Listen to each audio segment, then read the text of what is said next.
Welcome to the Watches TV. I am here with Karis Yadigaroglu, Head of Communication of the M.A.D.Gallery and MB&F, to speak about a very special sculpture which gives time. Actually, it uses light and iris, so how does it work? Well, it's a Nixie machine, as we call it. It's a Nixie machine. In that sense, it's built around Nixie tubes. Nixie tubes are the ancestors, if you like, of the digital displays we know today. So before screens, before LEDs, we had Nixie tubes, these special 90mm tubes. So how is it possible that we find today this Nixie tube on this machine? And what is this machine also? Very good question. Nixie tubes no longer exist today. They were produced in the 1950s, 60s, and then they were totally replaced with other technology. Alberto Schileo, he's a fan of Nixie tubes. And about a year and a half ago, he discovered, a bit by chance, that there was a stock of 150, 200 tubes of East German, Communist Germany origin, built in the 1950s, 1960s. That stock, get this, had been forgotten for about 60 years in a Bulgarian military depot. What happened afterwards? Because you work with an artist that you know very well here at the gallery. Exactly. Alberto discovers these 150, 200 tubes, goes crazy, of course, because he knows it's a once-in-a-lifetime opportunity. At the same time, he doesn't really know what to do with them, right? He knows us, he knows Max, he knows MB&F, he knows the gallery, and he knows one of the artists. He's seen his work at the gallery here, Franck Buchwald.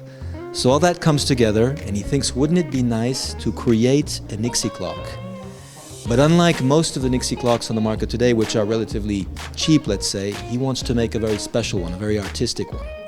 So he calls Max up and says, listen, I have these tubes.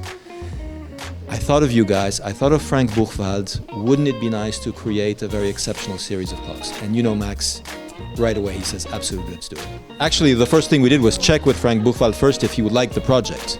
Fortunately, he loved it right away. So when Max called him up to say, we have this crazy idea, absolutely.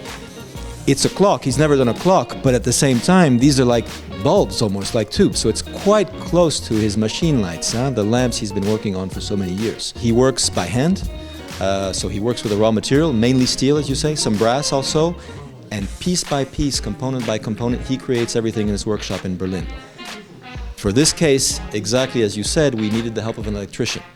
There are, for each of these tubes, 10 or 20 wires coming out of each tube, going down to the mother circuit, which pilots the whole thing. So it is a combination of 1950s, 1960s high-tech with the artisanship of Franck Buchwald into this Nixie machine which we see today.